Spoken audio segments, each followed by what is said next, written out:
शुक्लाम्बरधरं विष्णुं शशिवर्णं चतुर्भुजं प्रसन्नवदनं ध्यायेत् सर्वविघ्नोपशान्तये। पूज्याय राघवेन्द्राय सत्यधर्मरथाय च भजतां कल्पवृक्षाय नमतां कामधेनवे। माताय पिताय वदस्तनया विभूति सर्वं यतेव नियमेन वधन्वयानाम् आद्यस्य न गुरेरुगादि श्रीरामत्तदङ्करि प्रणमामि युगलं नमामि। श्रीशैलेशदयाभात्रं विभूत्यादिगुणार्णवं यतेन्द्रप्रवणं वन्दे रम्यजामातरं मुनिं। लक्ष्मीनाथसमारम्भनादयामुन मध्यमा अस्मदाचार्यपर्यन्तं वन्दे गुरुपरम्पराम्। धिमिकिट धिमिकिट भाज मृदंगा, धिमिकिट धिमिकिट भाज मृदंगा, ब्रह्मा ताळकरी गजानन, ब्रह्मा ताळकरी गजानन, तांडवं नृत्य करे गजानन, तांडवं। शंकर पुत्रा सुगनर स्तोत्रा, शंकर पुत्रा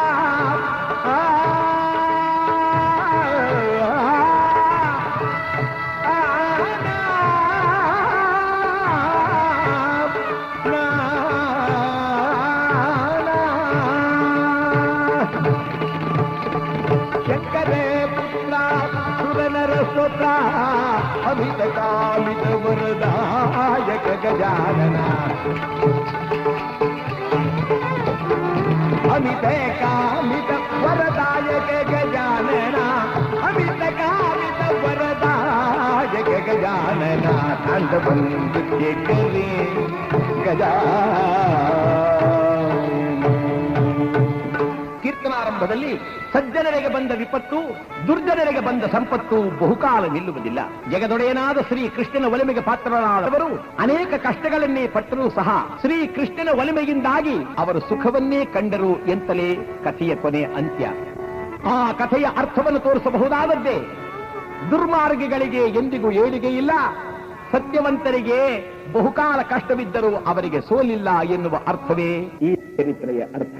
ಮೆರವಪುರದೊಳಗೆ ಪಿರಿಯವನೆನಿಸಿದ ಪರಮ ಪುರುಷ ಹರಿತರಿದೆಯ ಪಾಡೆ, ಪಾಡಿ ಪೊಗಳ ಅತಿಮೋದವೆನಿಪುದು ಸೂಚಿರ ಭಾಗ್ಯ ಸುಸಾಧಕವೋ. ರಾಮ ರಾಮ ಜಯ ರಾಮ ರಾಮ, ರಾಮ ರಾಮ ಸೀತಾರಾಮ ರಾಮ. ವೇದವ್ಯಾಸ ಮಹರ್ಷಿಗಳು ಆಗಮಿಸಿ ಬಂದು ಧರ್ಮರಾಜನಿಗೆ ಉಪದೇಶ ಮಾಡುತ್ತಾ ಹೇಳಿದರಂತೆ, ಕುರುಕ್ಷೇತ್ರದ ಮಹಾಯುದ್ಧದಲ್ಲಿ ಮಹಾಮಹಪ್ರಭುತಿಗಳೆಲ್ಲರೂ ಹತರಾಗಿ ಹೋಗಿದ್ದಾರಾದ್ದರಿಂದ ಅದರ ಎಲ್ಲವರ ಶಾಂತಿಯ ಪ್ರಯುಕ್ತವಾಗಿ ನೀನು ಮಾಡಬೇಕಾದ ಒಂದು ಯಾಗವಿದೆಯಪ್ಪ, ಅದಕ್ಕೆ ಅಶ್ವಮೇಧ ಎಂದು ಹೇಳುತ್ತಾರೆ. ಧರ್ಮರಾಜ ಹೇಳಿದ, ಗುರುಗಳೇ, ನಾನು ಆ ಯಾಗವನ್ನು ಮಾಡಲು ಸಮರ್ಥರೇ? ಅಯ್ಯ, ಸಮರ್ಥರಂತಾಗಲೇಬೇಕು. ಆ ಯಾಗವನ್ನು ಮಾಡಿದ ಗತ್ಯಂತರವೇ ಇಲ್ಲ. ಮಾಡುವ ನೀಲಧ್ವಜದಲ್ಲಿರಬಹುದಾದ 5 ಬಣ್ಣದ ಕುದುರೆಯನ್ನು ತರಿಸಿ ಧರ್ಮನಂದನ ತಾನು ಯಾಗದಲ್ಲಿ ಉಪಯುಕ್ತರಾಗಿ ಕುಳಿತಿದ್ದಾನೆ. ಕಂಕಣವನ್ನು ಕಟ್ಟಿಕೊಂಡು ಸಪತ್ನಿ ಸಮೇತರಾಗಿ ಧರ್ಮನಂದನ ಕುಳಿತಿದ್ದಾನೆ. ಆ ಕುದುರೆಯನ್ನು ಸಂರಕ್ಷಣೆಯನ್ನು ಮಾಡುತ್ತಾ ಅರ್ಜುನ ತಾನು ಹೊರಟಿದ್ದಾನೆ. ಕುದುರೆಯ ಹಣೆಯ ಮೇಲೆ ಬರೆದಿದೆ, ಇಂದು ಕುಲ ನಗ್ಗಳೆಯ ಧರ್ಮಜರ ದೈವ ಯಾಗದಂತರವಿದು, ದಶನಾಮದಿಂದರವ ಪಾರ್ಥ ಸಂರಕ್ಷಿತ ತೊರಗಬಿದು, ಧರೆಯೊಳಗೆ ಧೀರರಾರಾದ ನಿರ್ದೊಡೆ ತೊರಗವನ್ನು ಕಟ್ಟಿ ಸಡಸಲಹುದು, ಅಲ್ಲದಿರ್ದೊಳೆ ಶರಣೆಂದು ಮಣಿದು ಕಾಣಿಕೆಯೇ ನಿಂಯುವುದು ಇತಿ ಧರ್ಮಜ ಅಂತ ಬರೆದಿದೆ. ದಶನಾಮದಿಂದರವ ಪಾರ್ಥ ಸಂರಕ್ಷಿತ ತೊರಗಬಿದು, 10 ಹೆಸರಿಂದ ಬರೆಯುವ ಅರ್ಜುನನ ಸಂರಕ್ಷಣೆಯಲ್ಲಿರೋದು. ಅರ್ಜುನನ 10 ಹೆಸರು: ಅರ್ಜುನ, ಫಲ್ಗುಣ, ಪಾರ್ಥ, ಕಿರೀಟಿ, ಶ್ವೇತವಾಹನ, ಭೀಭತ್ಸು, ವಿಜಯ, ಸವ್ಯಸಾಚಿ, ಧನಂಜಯ, ಕೃಷ್ಣ ಅಂತ. ಸುಮ್ಮನೆ ಇಟ್ಕೊಂಡ ಹೆಸರಲ್ಲ. ಭೋಜನ ಸುಮ್ಮನೆ ಇಟ್ಕೊಂಡಿರ್ತಾರೆ. ದಾಸರೇ, ನಿಮ್ಮ ಹೆಸರೇನು?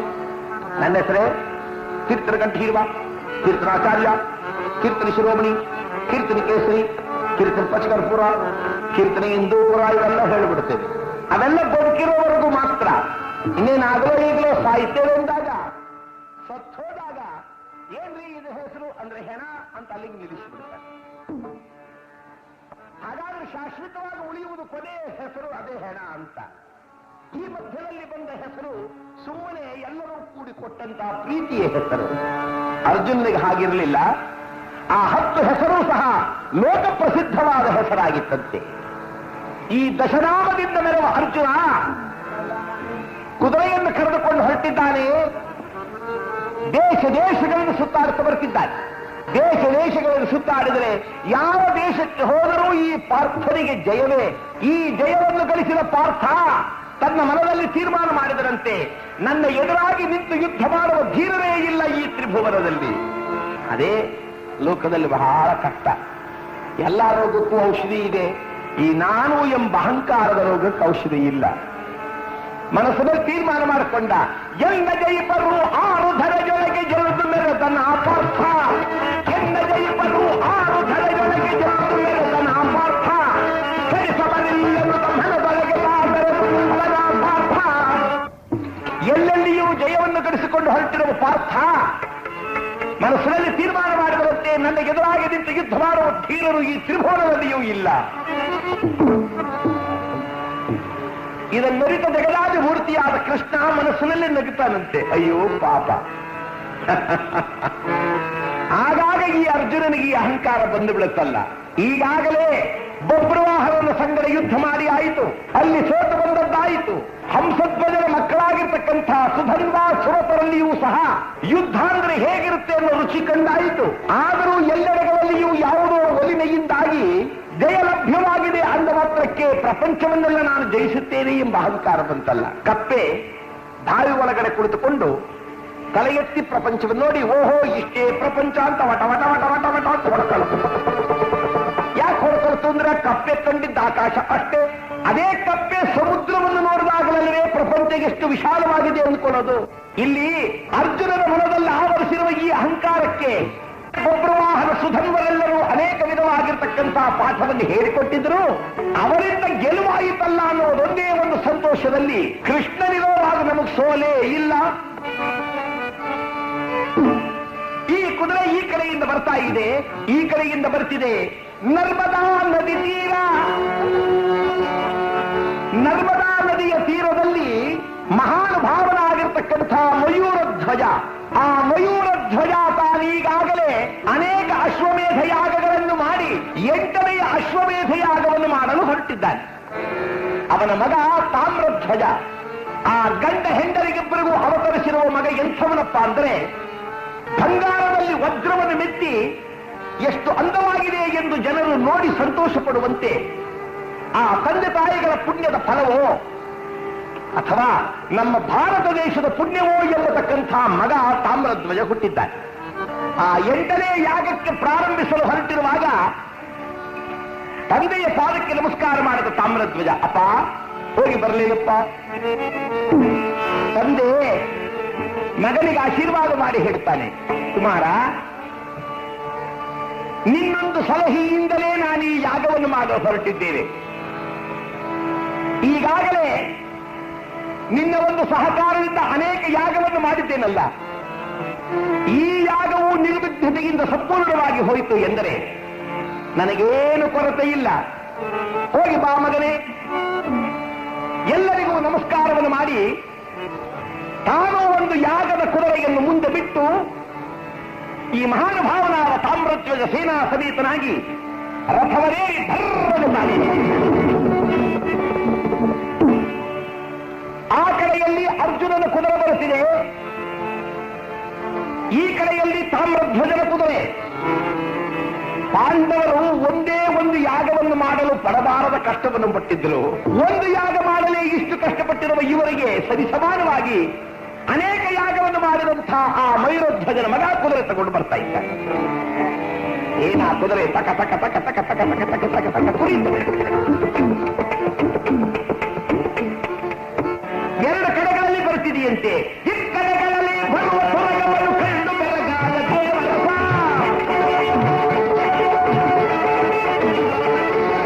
ಈ ಕಡೆಗಳಲ್ಲಿ ಬರುವ ಸ್ವರ್ಗವನ್ನು ಬೆಳಗಾದ ದೇವರಸ. ಎರಡು ಕಡೆಗಳಲ್ಲಿ ಬರುತ್ತಿರುವ ಈ ಕುದುರೆಯನ್ನು ಕಂಡು ದೇವರಾದರಂಥವನು ಸಂತೋಷ ಪಡುತ್ತಿದ್ದಾನಂತೆ.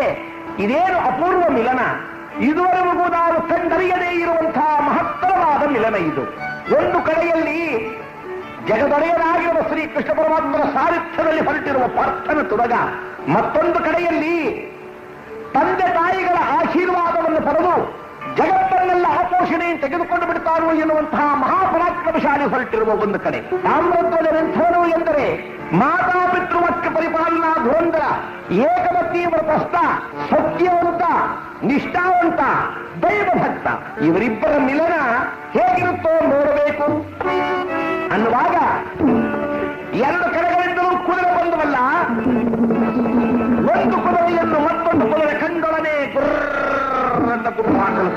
ಕಡಿದಾಡಲು ಪ್ರಾರಂಭಿಸಿದಾಗ ಮೇಲೆ ಹೊದಸಿದ್ದಂತಹ ರಕ್ತ ಖಚಿತವಾದ ಆಭರಣಗಳೆಲ್ಲವೂ ಕಳಿಸಿ ಕೆಳಗೆ ದಡದಡದಂತೆ ಉದರವಾಗುತ್ತಿದ್ದಂತೆ ಎದುರುಗಡೆ ಬರುತ್ತಿದ್ದ ತಾಮ್ರಧ್ವಜ ಕಂಡ ನಕ್ಕ.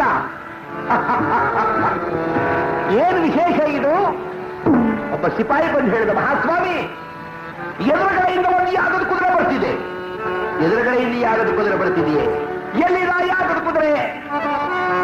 ಅದರ ಹಣೆ ಮೇಲೆ ಹೀಗೆ ಬರ್ತಿದೆ ಸ್ವಾಮಿ, ಇಂದುಕೊಲದ ಅಗ್ಗಳೆಯ ಧರ್ಮದ ದೈವ ಯಾಗದ ಆಧ್ವರವಿದು.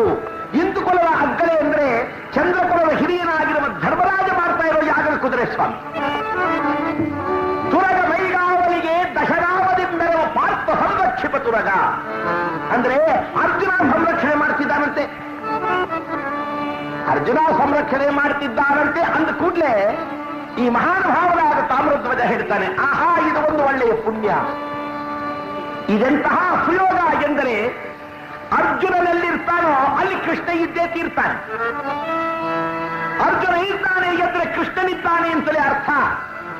ಅವನಿಗೆ ಸಾರಥಿಯಾಗಿ ಕೃಷ್ಣನೇ ಬಂದಿರ್ತಾನೆ. ಅಂದ ಮೇಲೆ ನಮ್ಮ ತಂದೆ ಇದುವರೆಗೂ 7 ಯಾಗಗಳನ್ನ ಕೃಷ್ಣನಿಲ್ಲದೆ ಮಾಡಿದ್ದಾನೆ. ಈ ಯಾಗವನ್ನ ಕೃಷ್ಣನ ಸಹಿತವಾಗಿ ಯಾಗವನ್ನು ಮಾಡೋ ಹಾಗೆ ಮಾಡ್ತೇನೆ ಅನ್ನುವಾಗ 2 ರಥಗಳು ಮುಂದೆ ಬಂದು ನಿಂತವಂತೆ. ನಿಂತ ಕೂಡಲೇ ತಾಮ್ರಧ್ವಜ ಕೃಷ್ಣನನ್ನು ಕಂಡು ಒಂದು ಸಲ ಕೈಗಳನ್ನು ಜೋಡಿಸಿ ವಂದಿಸಿದರಂತೆ. ಆಹಾ, ಪಕ್ಷಿವಾಹನನೇ, ಕುಕ್ಷಿಯೊಳಗೆ ಗೀರೇಳು ಲೋಕವನ್ನು ರಕ್ಷಿಸುವಂತವನೇ, ದುಷ್ಟ ಶಿಕ್ಷಕನೇ, ಶಿಷ್ಟ ರಕ್ಷಕನೇ, ನಿನಗೆ ಅನಂತ ವಂದನೆಗಳು. ಅರ್ಜುನ ಕೇಳಿದ, ಯಾರು ನೀನು? ಅಯ್ಯ, ಕರವರೆಲ್ಲ ತಾಮ್ರಧ್ವಜನೆನುತ ಪಿತನೆಲ್ಲವರು ಮಯೂರಧ್ವಜನು ಕಾಣ. ಅಯ್ಯ, ನನ್ನ ಹೆಸರು ತಾಮ್ರಧ್ವಜ ಎಂದು ನನ್ನ ತಂದೆಯಾಗಿರ್ತಕ್ಕಂಥ ಅವನು ವೈರಧ್ವಜ. ನಾನು ಆತರ ಯಾಗ ಸಂರಕ್ಷಣಾರ್ಥವಾದ ಕುದುರೆಯನ್ನು ತರುತ್ತಿದ್ದೆ. ಎದುರಾಗಿ ನೀನು ಬಂದಿದ್ದೀಯಾ ನಿನ್ನ ಕುದುರೆಯನ್ನ. ಅಂದ ಮೇಲೆ ನಮ್ಮಿಬ್ಬರ ಬಲಾಬಲಗಳನ್ನು ಪರೀಕ್ಷೆ ಮಾಡುವ ಕಾಲ ಬಂದಿದೆ. ಈಗ ನೀನು ಸಮ್ಮತಿಸಿ ನಮ್ಮ ತಂದೆಯವರು ಯಾಗಕ್ಕೆ ಒಪ್ಪಿದರೆ ಸರಿ. ಒಪ್ಪಿದರೆ ಸರಿ ಎಂದ ಕೂಡಲೇ ಪ್ರಾರ್ಥನೆಯನ್ನು ಮಾಡಿದ. ಛೇ ಭ್ರಷ್ಟ, ಏನು ಹೇಳಿದೆ? ನಾನು ಸೋತು ನಿನಗೆ ಶರಣಾಗತನಾಗಬೇಕೆ? ಅರ್ಜುನ ಎಂಬ ಹೆಸರನ್ನೇ ಕೇಳಿಲ್ಲವೇ ನೀನು? 3 ಲೋಕದ ಗಂಡನಿಸಿಕೊಂಡಿರುವ ಈ ಪಾರ್ಥನ ಸಮ್ಮುಖದಲ್ಲಿ ನಿನಗೊಂದು ಅಪರಾಧ. ನಿನ್ನ ಈ ಶೌರ್ಯ, ನಿನ್ನ ಈ ಪರಾಕ್ರಮ ಎಂಥದ್ದು ಎಂಬುದನ್ನು ನಾನು ನೋಡೇ ಬಿಡುತ್ತೇನೆ. ಆದ್ದರಿಂದ ನಿನ್ನ ಯುದ್ಧಕ್ಕೆ. ತಾಮ್ರಧ್ವಜ ಹೇಳಿದ, ಯುದ್ಧವೇ? ಯುದ್ಧ ನಿನಗೆ ಬಹು ಸುಲಭ, ಅದು ಯಾರಿಂದಲೂ ಮಾಡ್ಲಿಕ್ಕಾಗಲ್ಲ ಅಂತ ನೀನು ಅಂದುಕೊಂಡ ಹಾಗಿದೆ. ಅಯ್ಯ, ಹಾಗಾದ್ರೆ ಇದು ನಾನು ಸಿದ್ಧನಾಗಿದ್ದೇನೆ. ನಾನು ಸಿದ್ಧನಾಗಿದ್ದೇನೆ ಎಂದ ಕೂಡಲೇ ಅರ್ಜುನನ ಕೈಯಲ್ಲಿದ್ದಂತಹ ವೃಷಕೇತ ಹೇಳ್ತಿದ್ದಾನಂತೆ, ಚಿಕ್ಕಪ್ಪ, ನಾನಿರುವಾಗ ನೀನ್ಯಾಕೆ ಯುದ್ಧಕ್ಕೆ ಹೋಗ್ತಿದ್ದೀ ಚಿಕ್ಕಪ್ಪ? ನನಗೆ ಅನುಮತಿಯನ್ನು ಕೊಡು. ಈಗಲೇ ಹೋಗಿ ಆ ಮಹಾನುಭಾವನಾದ ತಾಮ್ರಧ್ವಜನ ಸೊಟ್ಟನ್ನು ನಡಗಿಸಿ ನಮ್ಮ ಕುದುರೆಯನ್ನು ಬಿಡಿಸ್ಕೊಂಡು ಬಿಡ್ತೇನೆ. ಹೋಗು ಕುಮಾರ, ಹೋಗು ಕುಮಾರ ಎಂದ ಕೂಡಲೇ ಈ ಮಹಾನುಭಾವನಾಗಿರುವ ವೃಷಕೇತು ತಾನು ರಥವೇರಿ ಬಂದ. ಧೈರ್ಯಂ ಸರ್ವತ್ರ ಸಾಧನಂ. ಮನುಷ್ಯನಿಗೆ ಧೈರ್ಯ ಯಾವ ಕಾರಣದಲ್ಲಿಯೂ ಸಹಾಯವನ್ನು ಮಾಡುತ್ತೆ. ಧೈರ್ಯವಿಲ್ಲ, ಕೆಡ್ತಾನೆ. ಧೈರ್ಯ ಬರಬೇಕಾದರೆ ಮೊದಲನೇ ಗುರು ತಾಯಿ. ಬಹುಜನ ಮಕ್ಕಳನ್ನ ಹೆದರಿಸಿ ಬಿಡ್ತಾರೆ. ಮಕ್ಕಳೇನಾದ್ರೂ ಕೈ ಅಂದ್ರೆ ಅಳ್ಬೇಡ ಅಳ್ಬೇಡ ಅಳ್ಬೇಡ, ಗೊಗ್ಗಯ್ಯ ಬಂದ. ಗೊಗ್ಗಯ್ಯ ಅಂದ್ರೇನು ತಾಯಮ್ಮನಿಗೆ ಗೊತ್ತಿಲ್ಲ. ಅದು ಅವನು ಮಾಡಿದ್ರೆ ಕೂತವನೇ ಅಂದ್ಬಿಡ್ತಾರೆ. ಅವನ್ ದೊಡ್ಡವನಾದ್ಮೇಲೆ ಎಲೆ ಏನಾದ್ರೂ ಸರ್ ಅಂದ್ರೆ ಅಯ್ಯೋ ದೆವ್ವ ಬಂತು. ಈ ದೆವ್ವ ಭೂತ ಕಾಟದವ್ರು ಜಾಸ್ತಿ. ಆ ಹುಣಸೆ ಮರದತ್ರ 2 ಅಂತಾರೆ. ಅದು ಅಂತೆ, ಇವ್ರು ನೋಡಿರೋಲ್ಲ. ಬರೋವಾಗ ಹುಷಾರು ಹುಷಾರು ಹುಷಾರು, ಆ ಕೆರೆ ಮೇಲೆ ಬರಬೇಡ, ಅಲ್ಲಿ ಹೂ ಅಂತದೆ. ಅವ್ರಂಗ ಅಂದು ಇರೋ ಭಯಾನು ಗಡ ಗಡ ಗಡ ನಡುಗಿಸಿದ. ಈ ಪೂರ್ವ ಕಾಲದಲ್ಲಿ ಕಾಗದ ತರಬೇಕಾದ್ರೆ ಪೋಸ್ಟ್ ಮ್ಯಾನ್ಗಳು ಕುದುರೆ ಮೇಲೆ ಕೂತ್ಕೊಂಡ್ಬರೋರು. ಒಬ್ಬ ಪೋಸ್ಟ್ ಮ್ಯಾನ್ ಅಮಾವಾಸ್ಯೆ, ಪಾಪ ಅವನಿಗೆ ಗೊತ್ತಿಲ್ಲ, ಪಕ್ಕದೂರಿನಿಂದ ಕಾಗದ ತರೋಣ ಅಂತ ಕುದುರೆ ಮೇಲೆ ಹೊರಟುಬಿಟ್ಟ. ಆ ಕುದುರೆ ಬಹು ನಿಧಾನ ಲೊಟ್ಟ ಲೊಟ್ಟ ಲೊಟ್ಟ ಲೊಟ್ಟ ಅಂದ್ಕೊಂಡು ಹೊರಡ್ತು. ಇವನು ಅದ್ರ ಮೇಲೆ ಕೂತ್ಕೊಂಡ್ ಬರ್ತಾ ಇದ್ದ. ಸ್ವಲ್ಪ ದೂರ ಬರೋಳು, ಇವನಿಗೂ ನಿದ್ದೆ ಬಂದ್ಬಿಡ್ತು. ಇವನ್ ಕುದುರೆ ಮೇಲೆ ಕೂತ್ಕೊಂಡೆ ತೂಗುಡಿಸ್ಬಿಟ್ಟ. ಆ ಕುದುರೆ ಬರ್ತಾ ಬರ್ತಾ ಬರ್ತಾ ಊರಿಗೆ ಬರಕ್ ಬದಲು ಸ್ಮಶಾನಕ್ಕೆ ಬಂದ್ಬಿಡ್ತು. ಅಷ್ಟೊತ್ತ ಕತ್ಲಾಯ್ತು. ಇವನ್ ಕಂಡುಬಿಟ್ಟು ನೋಡ್ದ, ಬರೀ ಬೆಂಕಿ ಕಾಣಿಸ್ತು. ಏನ್ ಬರ್ತಾ ಬರ್ತಾ ನಾನು ಸ್ಮಶಾನಕ್ಕೆ ಬಂದಂಗಿದೆಯಲ್ಲ, ಸರಿ ಇಲ್ಲೇ ಮಲಗಿದ್ ಬೆಳಗ್ಗೆ ಎದ್ದೋದ್ರಾಯ್ತು ಅಂತ ಏನ್ ಮಾಡದ, ಆ ಕುದುರೆ ತಗೊಂಡೋಗ ಒಂದು ಹುಣಸೆ ಮರ ಕಟ್ಟಿ ಹಾಕ್ಬಿಟ್ಟ. ಚಳಿಗಾಲ ಹೊತ್ಕೊಳ್ಳಕ್ಕೂ ಹಾಸ್ಕೊಳ್ಳಕ್ಕೂ ಇರ್ಲಿಲ್ಲ. ಒಂದೆರಡು ಪೋಸ್ಟ್ ಚೀಲ ಇತ್ತು, ಗುಂಡಿಗೆ ಇಷ್ಟಿಷ್ಟುದ್ದ ಇತ್ತು. ಆ ಪೋಸ್ಟ್ ಚೀಲ ಎರಡು ತಗೊಂಡ, ಒಂದು ಕಾಲಿನಿಂದ ಸೊಂಟಕ್ಕೆ ಹಾಕೊಂಡ, ಇನ್ನೊಂದು ತಲೆಗಿಂದ ಸೊಂಟಕ್ಕೆ ಹಾಕೊಂಡ್ಬಿಟ್ಟ. ಆ ಮರದ ಹತ್ರ ಉಳ್ಕೊಂಡ್ಬಿಟ್ಟಿದ್ದಾನೆ. ಚಳಿಗಾಲ ಅಂತ ಇತ್ಲ ಕಡೆ ಊರಲ್ಲಿ ಜಿಪುಣ ಸಾಯ್ದೆ ಅಮಾವಾಸ್ಯೆ ಸತ್ತೋಗ್ಬಿಟ್ಟ. ಊರ್ನವ್ರೆಲ್ಲ ಏನಂತಾರಲ್ಲೋ ದೆವ್ವ ಆಗೋಗ್ಬಿಟ್ಟಾನೆ ಕಾಣೋ, ಯಾರು ಮುಡ್ತಾರೋ ಅವ್ರು ನಿಡ್ಕೊಂಡ್ಬಿಡ್ತಾನೆ ಅಂತ. ಹಂಗಂದಿದ್ದೆ ಬಂದವರೆಲ್ಲ ಪತ್ತೆ ಇಲ್ದೆ ಹೊರಟೋಗ್ಬಿಟ್ರು. ಕೊನೆಗೆ ಆ ಮನೆಯವ್ರು ಏನ್ ಮಾಡಿದ್ರು, 4 ಜನ ಕೂಲಿ ಆಳನ್ನು ಕರೆಸಿ ಅವ್ರಿಗೆ ದುಡ್ಡು ಕೊಟ್ಟು ಈ ಹಣ ನೆತ್ತಾಕ್ಬಿಟ್ರಪ್ಪ ಅಂತ ಕೊಟ್ರು. ಆ 4 ಜನ ಕೂಲಿ ಆಳುಗಳ ಪೈಕಿ 2 ಧೈರ್ಯಸ್ಥರು, 1 ಪೂಕಲು. ಹೆಣ ನೆತ್ಕೊಂಡು ಹೊರಟರು. ಸ್ಮಶಾನಕ್ಕೆ ಬರ್ಬೇಕಾದ್ರೆ ಮಧ್ಯೆ ಒಂದು ಸರ್ವೆ ತೋಪು, ಅವ್ರ ಹೆಣ ಅದರೊಳಗಡೆ ನುಗ್ಗಿ ಬರ್ಬೇಕು. ಇವ್ರು ಹೆಣ ನೆತ್ಕೊಂಡು ಹೊರಟರು. ರಾಮ ಲಕ್ಷ್ಮಣ ಜಾನಕಿ ಜೈ ಬೋಲೋ ಹನುಮಾನಕಿ, ರಾಮ ಲಕ್ಷ್ಮಣ ಜಾನಕಿ ಜೈ ಬೋಲೋ ಹನುಮಾನಕಿ ಜೈ ಬೋಲೋ ಹಿಂಗೆ ಹೇಳ್ಕೊಂಡು ಹೊರಟರು. ಆ ಸರ್ವೆ ತೋಪ್ರೊಳಗೆ ನುಗ್ಗಿದ್ರು. ಅಲ್ಲೊಬ್ಬ ಹುಚ್ಚ ಊರಿನಲ್ಲಿ, ಅವನ ಹಗಲು ರಾತ್ರಿ ಸುತ್ತಾ ಇರೋ ಪದ್ಧತಿ. ಅವನೇನ್ ಮಾಡಿದ್ದಾನೆ, 2 ಸಾಮ್ರಾಣಿ ಕಡ್ಡಿ ಎಣಿಸ್ಕೊಂಡು ಕಿವಿಲಿ ಇಟ್ಕೊಂಡ್ಬಿಟ್ಟವನು. ಇವ್ರು ಹಿಂಗ್ ನುಗ್ಗಿದ್ರು, ಅವನು ಎದುರುಗಡೆ ಇಲ್ಲ ನುಗ್ಬಿಟ್ಟ ಸರ್ವೆ ತೋಪ್ನಲ್ಲಿ. ತನ್ನ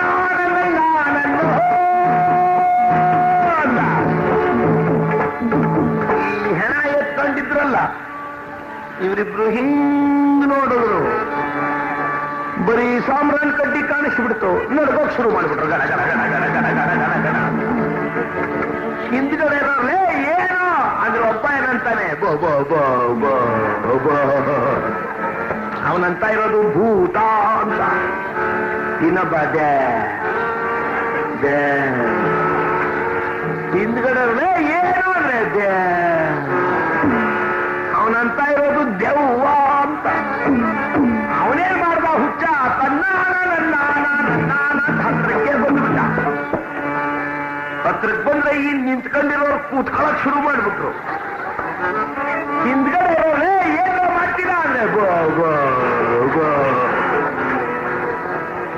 ಕೂತ್ಕೊಂಡೇ ಬಿಟ್ರು. ಹಿಂದ್ಗಡೆ ಇರೋರು ಕೆಳಗಿಟ್ಬಿಟ್ರು ಹೆಣನ. ಇವರಿಬ್ರು ಅಲ್ಲೇ ಗಡ ಗಡ ಗಡ ಗಡ ಗಡ ಗಡ ನಡುತ್ತಾ ಇದ್ರು. ಆ ಹುಚ್ಚೋನ್ ಪಕ್ಕಕ್ಕೆ ಹೊರಟೋದ. ಈ ಹಿಂದ್ಗಡೆ ಇದ್ರಲ್ಲ ಇವರು ವೇಕೊಂಡ್ಬಂದ್ಬಿಟ್ರು ಧೈರ್ಯಶಾಲಿಗಳು.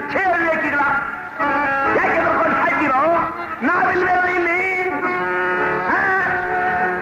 ದೆವ್ವ ದೆವ್ವ ಸಾಯ್ತಾರೆ, ಹೋಗಿ ಹಿಂದಕ್ಕೆ ಅಂತ ಅವರಿಬ್ಬರನ್ನು ಹಿಂದಕ್ಕೆ ಕಳಿಸಿ ಧೈರ್ಯಶಾಲಿಗಳು ಮುಂದಕ್ಕೆ ಬಂದ್ರು.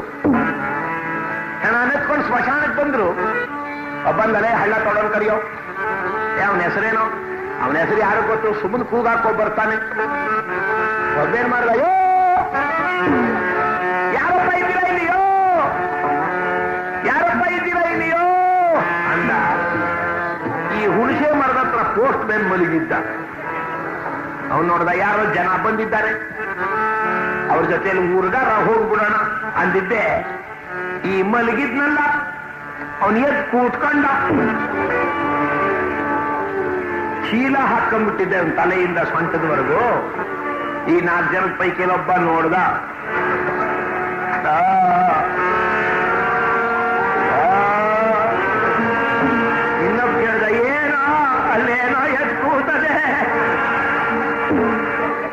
ಪೋಸ್ಟ್ ಮ್ಯಾನ್ ಎದ್ದು ನಿಂತ್ಕೊಂಡ್ಬಿಟ್ಟ. ಈ ಪಕ್ಕದಲ್ಲಿ ಇತ್ತಲ್ಲ ಕುದುರೆ, ಅದು ಈ 4 ಜನವು ಪತ್ತೆ ಇಲ್ಲದೆ ಓಡ್ಬಿಟ್ರು. ಯಾವ ದಿಕ್ಕಿನಲ್ಲಿ ಓಡಿದ್ರು ಗೊತ್ತಿಲ್ಲದೆ ಓಡೋಗ್ಬಿಟ್ರು. ಬೆಳಗ್ಗೆ ಒಬ್ಬೊಬ್ಬನಿಗೂ ಚಳಿ ಜ್ವರ ಗಡ ಗಡ ಗಡ ಗಡ ಗಡ ನಡೆಸಿದ್ದ. ಆ ಪೋಸ್ಟ್ ಮ್ಯಾನ್ ಬಂದು ಹೇಳಿದಂತೆ, ನಾನೇ ಕಣೆಯ ಇದ್ದಿದ್ದು, ಹೆದರ್ಕೊಂಡ್ಬಿಟ್ರಲ್ಲ. ಧೈರ್ಯಂ ಸರ್ವತ್ರ ಸಾಧನಂ. ಧೈರ್ಯಶಾಲಿಗಳಿಗೆ ಹಾವು ಹಗ್ಗವಾಗಿ ಹೋಗುತ್ತೆ, ಧೈರ್ಯ ಇಲ್ಲದೆ ಇರತಕ್ಕಂಥ ಅವರಿಗೆ ಹಗ್ಗವು ಹಾವಾಗಿ ಕಾಣುತ್ತೆ. ಯಾಕೆ ಮಾತು ಬಂತು ಅಂದ್ರೆ, ವೃಷಕೇತು ಬಂದು ಹೇಳ್ತಾನೆ, ಯಾನಿಲ್ಲ ಯುದ್ಧಕ್ಕೆ. ಆಗ ತಾಮ್ರಧ್ವಜ ಕೇಳಿದೆ, ಯಾರು ನೀನು? ಯಾರು ನೀನು ಅಂದ ಕೂಡಲೇ, ನಾನೇ ಕರ್ಣಸೂನು, ನನ್ನನ್ನು ಕರ್ಣನ ಮಗ ಎಂದು ಕರೀತಾರೆ. ಲೋಕದಲ್ಲಿ ಸೂರ್ಯದೇವರ ಕರುಣೆಯಿಂದ ಅವತರಿಸಿ ದಾನಶೂರ ಎಂದು ದೇವರಾಗದಿಂದೆಲ್ಲ ಒದಗಿಸಿಕೊಂಡು ಲೋಕವಿಖ್ಯಾತರಾಗಿ ಬಾಳುವಂತಹ ಮಹಾನುಭಾವನಾದ ಕರ್ಣನ ಮಗ ನನ್ನನ್ನು ವೃಷಕೇತು ಅಂತ ಕರೀತಾರೆ. ತಾಮ್ರಧ್ವಜ ಹೇಳಿದ, ಫಲ ಸರಿ ಸಮಾನವಾದ ಜೊತೆಯೆಂದರೆ ಹೀಗಿರಬೇಕನೆಯ. ವೀರಾಘ್ರಣಿಗಳಾಗಿರ್ತಕ್ಕಂಥವರಿಗೆ ಸರ್ವದಾ ವೀರಾಘ್ರಣಿಗಳ ಶಪನವೇ ಇರುವಂತೆ ನಿನ್ನನ್ನು ಕಂಡವರೇ ನಿನ್ನ ಪರಾಕ್ರಮದ ಪರೀಕ್ಷೆಯನ್ನು ಮಾಡಿಕೊಳ್ಳಬೇಕು ಎನಿಸಿದೆ. ಪ್ರಾರಂಭವಾಗಲಿ ಯುದ್ಧ. ಕೈ ಕೆಳಗೆ ಏನು ಸಿಂಹದ ಮರಿಗಳ ಹೋರಾಟ.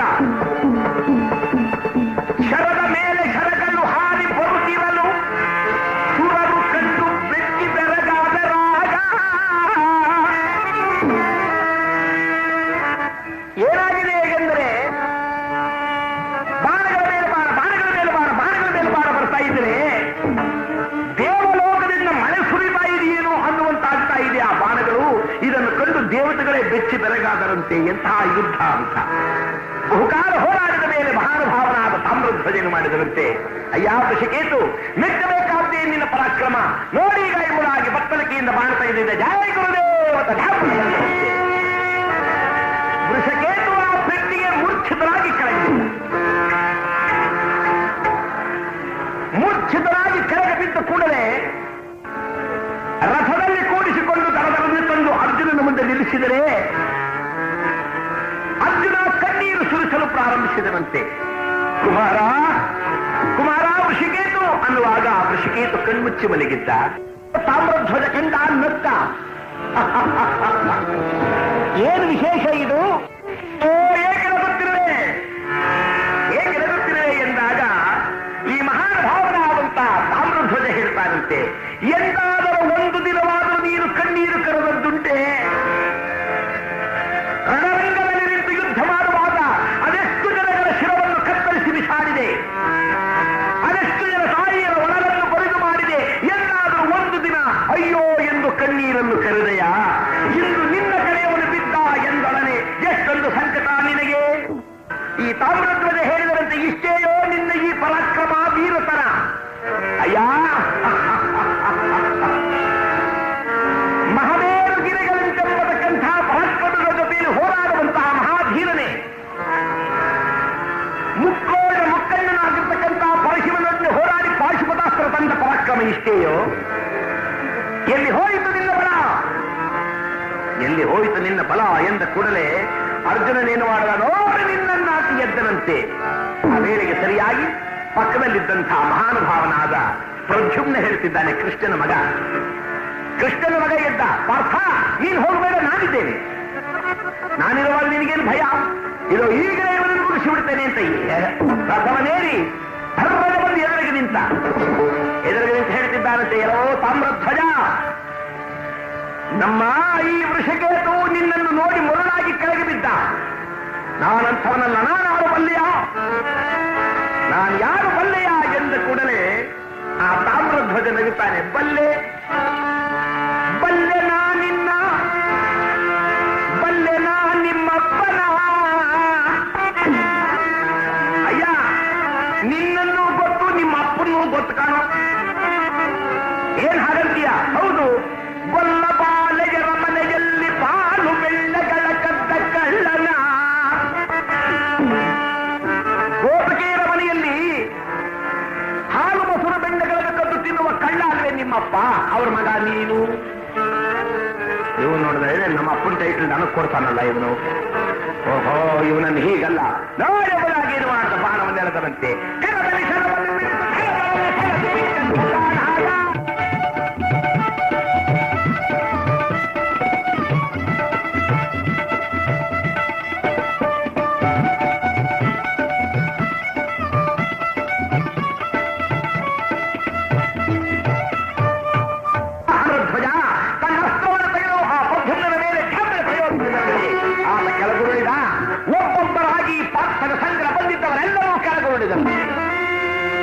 ಆಗ ಕೃಷ್ಣನೇನು ಮಾಡಿದ? ಏನೋ ತಾಮ್ರಧ್ವಜ ಎಲ್ಲವನ್ನೂ ಕೆಳಕ್ಕೆ ಕೆಳಹಿಡಲೆಂಬತಕ್ಕಂಥ ಅಹಂಕಾರವೇ ನೋಡು ಅಂದರಂತೆ. ನೋಡು ಎಂದು ಕೂಡಲೇ ತಾಮ್ರಧ್ವಜ ಹೇಳ್ತಾನೆ, ಸಾಕು ಮಾಡು ಕೃಷ್ಣ, ನಿನ್ನ ಈ ಪ್ರತಾಪ ನಾನು ಚೆನ್ನಾಗಿ ಬಂದೆ. ಕೃಷ್ಣ, ನೀನು ನನ್ನಲ್ಲಿ ಏನು ಮಾಡಲಾರೆ, ಏನು ಮಾಡಲಾರೆ ಎಂದಾಗ ಅರ್ಜುನ ಬಾಣ ಹೂಡಿದರೆ ಕೃಷ್ಣ ಕಣ್ಣನ್ನು ಹೀಗಾಡಿಸಿದರಂತೆ. ತಾಮ್ರಧ್ವಜ ನಗುತ್ತಾನೆ,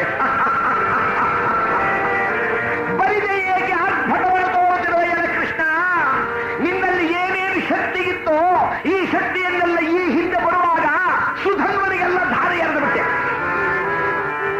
ಸುಧನ್ವನ ಮೇಲೆ ಯುದ್ಧ ಮಾಡುವಾಗ ಅರ್ಜುನ ಶಪಥ ಮಾಡ್ತಾನೆ, 3 ಬಾಣಗಳಲ್ಲಿ ನಿನ್ನ ತಲೆಯನ್ನು ತೆಗೆಯದೆ ಹೋದರೆ ಈ ಪೃಥ್ವಿಯಲ್ಲಿ ನನ್ನ ನೇರತ ಕರೀತೀಯ ಅಂತ ಹೇಳಿ ಒಂದು ಬಾಣವನ್ನು ಹೂಡಿದಾಗ ಕೃಷ್ಣ ತಾನು ಕೃಷ್ಣಾವತಾರದಲ್ಲಿ ಗೋವರ್ಧನಗಿರಿಯನ್ನು ಹೊತ್ತಂತಹ ಪುಣ್ಯವನ್ನು ಧಾರೆ ಎರೆದ. ಆ ಬಾಣ ಬರುತ್ತಿದ್ದರೆ ಸುಧನ್ವ ತಾನು ಗುರುಭಕ್ತಿಗಿಂದಲೇ ಅದನ್ನು ಕತ್ತರಿಸಿಬಿಟ್ಟ. ಎಲ್ಲರೇ ಬಾಣ ಬಂದಾಗ ಕೃಷ್ಣ ತನ್ನ ಕೃಷ್ಣಾವತಾರದ ಸಂಪೂರ್ಣ ಪುಣ್ಯವನ್ನು ಧಾರೆ ಎರೆದ. ಆಗ ಸುಧನ್ವ ಶಪಥವನ್ನು ಮಾಡ್ತಾನೆ, ಈ ಬಾಣವನ್ನು ಮಧ್ಯದಲ್ಲೇ ಕತ್ತರಿಸದೆ ಹೋದ್ರೆ ಲೋಕದಲ್ಲಿ ಎಂಥ ಪಾಪ ಬರುತ್ತೆ ನನಗೆ, ಅದನ್ನು ಕತ್ತರಿಸಿಬಿಟ್ಟ. 3ನೇ ಬಾಣವನ್ನು ಹೂಡಿದಾಗ ಈ ಪರಮಾತ್ಮ ಕೃಷ್ಣ ತನ್ನ ರಾಮಾವತಾರದ ಪುಣ್ಯವನ್ನು ಧಾರೆ ಎರೆದ. ರಾಮಾವತಾರದ ಪುಣ್ಯವನ್ನು ಧಾರೆ ಎರೆದ ಮೇಲೆ ಆ ಸುಧನ್ವ ಅದನ್ನು ಕತ್ತರಿಸಿ ಕೃಷ್ಣಾವತಾರದ ಪುಣ್ಯ ರಾಮಾವತಾರದ ಪುಣ್ಯ ಅವನು ಹೊಡ್ಕೊಂಡು ಹೋಗ್ಬಿಟ್ಟ.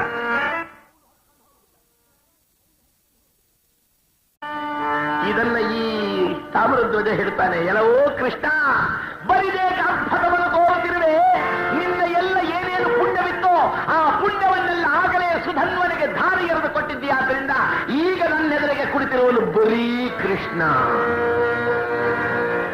ಅರ್ಜುನ ಅಂದ, ಕೃಷ್ಣ, ಈ ಭೋಜನ ಕೋಪ ಬಂದ್ರೆ ಸಂಗೀತ ಬಂದ್ಬಿಡ್ತದೆ. ಈ ತೀರ ಕೋಪ ಬಂದ್ಬಿಡ್ಬೇಕು, ಬೇಡ ಬೇಡ ಅಂತಾರೆ. ಕೇಳದೆ ಇದ್ರೆ ಬೇಡ ಬೇಡ ಅಂತ ಈ ಕೋಪವನ್ನು ಸಹಿಸಲಾರದ ಕೃಷ್ಣ ಅಂತ ಎದ್ದನಂತೆ. ಎದ್ದ ಕೂಡಲೇ ತಾಮ್ರಧ್ವಜನು ಏಕ ಪ್ರಕಾರವಾಗಿ ಆಗಲ್ವಾಗಿ ಆ ಬೆಟ್ಟು ಬಿದ್ದವರೇ ಆ 4 ಬಾಣಗಳಲ್ಲಿ ಒಂದು ಬಾಣ ರಥದ ಮೇಲಿರಬಹುದಾಗಿರತಕ್ಕಂಥ ಮಾರುತಿಗೆ ತಾಕಿದೆ. ಮತ್ತೆರಡು ಬಾಣ ಬಂದು ಅರ್ಜುನನಿಗೆ ತಾಕಿದೆ. ಮತ್ತೊಂದು ಬಾಣ ಬಂದು ಜಗದಾದಿಮೂರ್ತಿಯಾದ ಕೃಷ್ಣನಿಗೆ ತಾಕಿತಂತೆ. ಹಾಕಿದೊಡನೆ ಕೃಷ್ಣನು ಕಣ್ಣನ್ನು ಕೆಂಪು ಮಾಡಿಕೊಂಡನು. ಪಾರ್ಥ, ಏನು ನೋಡುತ್ತಿದೆ? ಬಿಡು ಬಾಣವನ್ನ. ಪಾರ್ಥನ ಬಾಣಗಳಲ್ಲಿ ಬಿಡುತ್ತಿದ್ದರೆ ಆ ಮಹಾಪರಾಕ್ರಮಶಾಲಿಯಾದ ತಾಮ್ರಧ್ವಜ ಅಸ್ತ್ರಗಳ ಮಧ್ಯದಲ್ಲಿ ಕತ್ತರಿಸಿದರಂತೆ. ಮತ್ತೊಂದಿನೂ ಬಾಣವೊಂದನ್ನು ಅವನ ರಥಕ್ಕೆ ಗುರಿಯಿಟ್ಟು ಡಬ್ಬರೆ ಹೊರಗಡೆ ಆತನ ರಥವು ತುಮರಾಗುತ್ತಿದೆ. ಕೆಳಗುರುಳದ ತಾಮ್ರಧ್ವಜ ಲೆಕ್ಕಿಸದೆ ಸೈನ್ಯವನ್ನೆಲ್ಲ ತುಮರು ಮಾಡುತ್ತಾ 4 ಬಾಣಗಳಲ್ಲಿ ಬಿಟ್ಟು ಅರ್ಜುನನನ್ನು ಕೆಳಗುರುಳಿಸಿದ. ಅರ್ಜುನನು ಕೆಳಗುರುಳಿದ ಕೂಡಲೇ ಸಾರಥಿಯಾಗಿ ಕೂತಿದ್ದ ಕೃಷ್ಣ ಈ ಸಿಟ್ಟನ್ನು ಸಹಿಸಲಾರದೆ ರಥದಿಂದ ಧಡಾರ್ದು ಧುಮುಕಿದ. ಧುಮುಕಿ ಏನು ಮಾಡಿದ್ದಾನೆ? ಎಲ್ಲವೋ ತಾಮ್ರಧ್ವಜ, ನೋಡು ನಿನ್ನೇನು ಮಾಡುತ್ತೇನೆ ಅಂತ ಚಕ್ರವನ್ನು ಹಿಡಿದವರನ್ನು ಹಾಕಿಬಿಟ್ಟ. ಸಹಿಸಲಾರದ ಸಿಟ್ಟಿನಿಂದ ಬರುತ್ತಿದ್ದರೆ ರಥದಿಂದ ಧುಮುಕಿ ಬರುತ್ತಿರುವ ಕೃಷ್ಣನನ್ನು ಕಂಡರೆ ತಾಮ್ರಧ್ವಜನೇನು ಮಾಡಿದರಂತೆ, ಓಡಿ ಬಂದಿದ್ದೆ ಕೃಷ್ಣ ಅಂತ ಒಂದು ಕರದಿಂದ ಕರಬಂದರಿಂದ ಪಾದದ್ವಯವ ಪಿಡಿದ. ಆ ಕೃಷ್ಣನ 2 ಪಾದಗಳಿತ್ತಲ್ಲ, ಆ 2 ಪಾದಗಳನ್ನು ಒಂದೇ ಹಸ್ತದಲ್ಲಿ ಹಿಡ್ಕೊಂಡಂತೆ. ಮತ್ತೊಂದಗಿಂಕರ ಪಿಡಿದ. ಮತ್ತೊಂದು ಕೈಯಿಂದ ಆ ಮಹಾನುಭಾವನಾಗಿರ್ತಕ್ಕಂಥ ಕೃಷ್ಣನ ಕೈಯನ್ನು ಹಿಡಿದು ಅವನನ್ನು ಮೇಲಕ್ಕೆ ತರಲು ಪ್ರಯತ್ನಿಸಿದ. ಎಂಥ ಪರಾಕ್ರಮಶಾಲಿ! 14 ಲೋಕವನ್ನು ತನ್ನ ಹೊಟ್ಟೆಯಲ್ಲಿಟ್ಟುಕೊಂಡ್ರ ಪರಮಾತ್ಮ ಇದನ್ನು ಕಂಡು ಏನು ಮಾಡುವುದು ಎಂದು ಎತ್ತಿ ಮೇಲೆತ್ತಿ ಕೆಳಗೆ ಹಾಕಿ ಆತನನ್ನು ಕಟ್ಟಬೇಕು ಎನ್ನುವಾಗ ಜಗದಾದಿ ಮೂರ್ತಿಯಾದ ಕೃಷ್ಣನೂ ಸಹ ತನ್ನ ಪಾದದಿಂದೊಂದು ಸಲ ತಾಮ್ರಧ್ವಜನನ್ನು ಉದ್ಧಾಪನ ಬಂದರಂತೆ. ಈ ಅಬ್ಬರದಿಂದ ಆರ್ಭಟದಿಂದ ಎಲ್ಲರೂ ಮೂರ್ಛಿತರಾಗಿ ಬಿದ್ದು ಎಲ್ಲರೂ ಮೂರ್ಛಿತರಾಗಿ ಬಿದ್ದ ಮೇಲೆ ಸ್ವಲ್ಪ ಕಾಲವಾಗುವಾಗ ಮೊದಲು ಚೇತರಿಸಿಕೊಂಡವನೇ ಈ ತಾಮ್ರಧ್ವಜ. ಎದ್ದು ನೋಡಿದ ಕೃಷ್ಣಾರ್ಜುನರಿಬ್ಬರು ಪಾಶದಲ್ಲಿ ಬಿಗಿದು ಬಿದ್ದಿದ್ದರು. ಸಮಸ್ತ ಸೈನ್ಯವೆಲ್ಲ ಮೂರ್ಛಿತವಾಗಿ ಬಿದ್ದಿತ್ತು. ಎದ್ದು ನೋಡಿದ, ಜಯವಾಯಿತು ಎಂದು ನಮಗೆ. ಇನ್ನಿವರೆಲ್ಲರೂ ಇದ್ದು ಬಿದ್ದಿರುವುದೇ ಯಾರಲ್ಲಿ? ಆ ಕೃಷ್ಣಾರ್ಜುನರು ಕರ್ತಂದಿದ್ರಲ್ಲ ಕುದುರೆ ತಗೊಂಡು ನಮ್ಮ ಅಪ್ಪನಿಯಾದ ನಡೆಯಿರಿ, ಹಿಂತಿರುಗಿ ಎಂದ ಕೂಡಲೇ ತಾಮ್ರಧ್ವಜನ ಸೈನ್ಯವು ತುರಗದ ಸಹಿತವಾಗಿ ಮಹಾನುಭಾವನಾದ ಮಯೂರಧ್ವಜನ ಮಾಡುತ್ತಿರುವ ಯಾದವಂಗರದ ಹತ್ತಿರಕ್ಕೆ ಬರ್ತಾಯಿದೆ. ಈ ಮಯೂರಧ್ವಜ ಕೂತಿದ್ದೇನಲ್ಲ, ಢಮ ಢಮ ಢಮ ಢಮ ಢಮ ಢಮ ಢಮ ಢಮ ಢಮ ಬರ್ತಾಯಿತು. ಏನದು ಢಮುರಗದನಾದ? ಢಮುರಗದನಾದ ಎಂದ ಕೂಡಲೇ ಸ್ವಾಮಿ ರಾಜಕುಮಾರರಾಗಿರ್ತಕ್ಕಂಥ ತಾಮ್ರಧ್ವಜರು ಜಾಗೃತಿಯಾಗಿ ಹಿಂತಿರುಗಿದರು. ಇದೇನು ಆಶ್ಚರ್ಯ! ನನ್ನ ಮಗ ಇಷ್ಟು ಬೇಗ ಭೂಪ್ರದಕ್ಷಿಣೆ ಮಾಡ್ಕೊಂಡ್ಬಂದರೆ ಈ ಭೂಮಿಯನ್ನೆಲ್ಲ ಸುತ್ತಾಡಲೇ ಹಿಂತಿರುಗಿ ಬರಬೇಕಾದವನು ಇಷ್ಟು ಬೇಗ ಹೇಗೆ ಬಂದ ಅನ್ನುವಾಗ ಓಡಿ ಬಂದಿದ್ದ ತಾಮ್ರಧ್ವಜ ಅಪ್ಪ ನಮಸ್ಕಾರ ಮಾಡಿದ. ಏನು ಮಗನೇ? ಅಪ್ಪ, ಒಂದು ವಿಶೇಷವಾದ ವಾರ್ತೆಯನ್ನು ತಂದೆ. ಲೋಕವನ್ನೆಲ್ಲ ಈಗಾಗಲೇ ಸುತ್ತಾಡಿ ಬಹುಧೀರಾದಿ ಧೀರನ್ನೆಲ್ಲವನ್ನು ಜಯಿಸಿ ಯಾರೂ ನನಗೆ ಸರಿ ಸಮಾನವಿಲ್ಲ ಎಂದು ಮೆರೆಯುತ್ತಿದ್ದಂತ ಮಹಾಪರಾಕ್ರಮಶಾಲಿಯಾದ ಅರ್ಜುನನು ಯುದ್ಧದಲ್ಲಿ ನನ್ನಿಂದ ಸೋತ. ಪಾಂಡವರ ಕಡೆಯಲ್ಲಿ ಬಂದಿದ್ದ ಕುದುರೆಯನ್ನು ನಾನು ಹಿಡಿದೆ ಸಾರಥಿಯಾಗಿದ್ದ ಕೃಷ್ಣನನ್ನು ಮತ್ತು ಅರ್ಜುನನನ್ನು ಸೋಲಿಸಿ ಆ ಸ್ವರ್ಗವಲ್ಲಿಗೆ ತಂದಿದ್ದೇನೆ. ಅಂದ ಮೇಲೆ ಭೂಪ್ರದಕ್ಷಿಣೆ ಮಾಡುವ ಕಾರ್ಯವೇ ಇಲ್ಲ ಅಲ್ವೇನಪ್ಪ? ಈ ತಂದೆ ನಾರಾಯಣ ನಾರಾಯಣ ನಾರಾಯಣ ನಾರಾಯಣ ನಾರಾಯಣ. ಮಗ ತಂದೆಯ ಮುಖವನ್ನೇ ನೋಡಿದಪ್ಪ. ಅಪ್ಪ ಏನಾಯ್ತಪ್ಪ? ಅಯ್ಯೋ, ಭವನವನ್ನು ಕೆಡಿಸಿದೆಯಲ್ಲ. ಅಯ್ಯೋ ಪಾಪಿ, ನಾನು ಇದುವರೆಗೂ ಮಾಡಿದ ಪುಣ್ಯವನ್ನೆಲ್ಲ ಕೆಡಿಸಿಬಿಟ್ಟಲ್ಲೋ. ಏನು ಮಾಡಿದಪ್ಪ? ಹುಚ್ಚನೇ, ಜಗವನುದ್ಧರಿಪ ಹರಿಯ ಬರದು. ಹರಿ ಅಂದ್ರೆ ಪರಮಾತ್ಮ ಅಂತ. ಜಗವನುದ್ಧರಿಪ ಹರಿಯ ಬರದು ಗಾರ್ಧಪಾಕಾರದ ಹರಿಯ ತಂದಲ್ಲೋ. ಮಗನೇ, ನೀನೆಂಥ ಕೆಲಸ ಮಾಡಿದೆ ಅಂದ್ರೆ ಜಗತ್ತನ್ನೇ ಉದ್ಧಾರ ಮಾಡುವ ತಂದೆಯಾದ ಶ್ರೀ ಹರಿಯನ್ನು ಬಿಟ್ಟೆ ಕತ್ತೆಯ ರೂಪದಲ್ಲಿರುವ ಹರಿ. ಹರಿ ಅಂದ್ರೆ ಕುದುರೆ ಅಂತ. ಕತ್ತೆಯ ರೂಪದಲ್ಲಿರುವ ಈ ಹರಿಯನ್ನು ತಂದೆಯಲ್ಲೋ ನನ್ನ ಎಲ್ಲ ಯಾಗವನ್ನು ಹಾಳು ಮಾಡಿದೆ. ಯಾರ ದರ್ಶನಕ್ಕಾಗಿ ಯಾರನ್ನು ಕಾಣಬೇಕು ಎಂದು ನಾನು ಹಗಲಿರುಳು ಕೂತಿದ್ದೇನೆಯೋ ಪರಿತಾಪದಿಂದ ಕಾತರನಾಗಿರುವೆನು.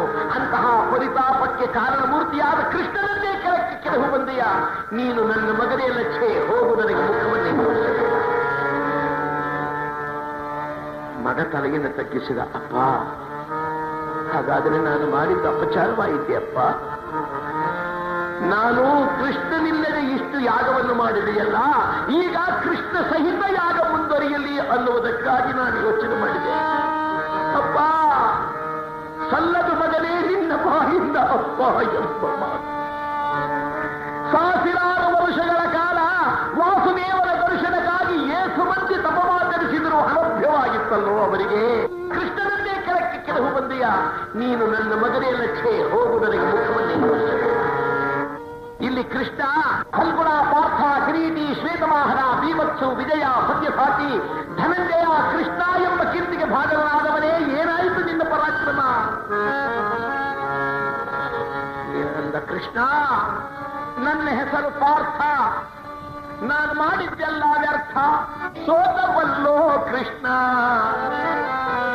ಹುಡುಕ ನಿನ್ನವನಲ್ಲಿ, ನಿನ್ನ ಭಕ್ತನಲ್ಲಿ ಸೋತವಲ್ಲ ಕೃಷ್ಣ. ಸೋತವಿಯಿಂದ ಕೂಡಲೇ ಕೃಷ್ಣನೇನು ಮಾಡಿದ? ಸ್ವಲ್ಪ ತಾಳು, ನನಗೆ ಈ ಬಂಧನವನ್ನು ಮೊದಲು ಬಿಡಿಸಿಕೊಡ್ತೇನೆ ಅಂತ ಕಣ್ಣನ್ನು ಮುಚ್ಚಿ ಗರುಡನನ್ನು ಸ್ಮರಣೆ ಮಾಡಿದರಂತೆ. ಗರುಡ ಮಂತ್ರೋಚ್ಚಾರಣೆಯಿಂದ ಮಾಡಿದ ಕೂಡಲೇ ಗರುಡ ದೇವರು ಕೃಷ್ಣ ಸುತ್ತಾಡಿದ.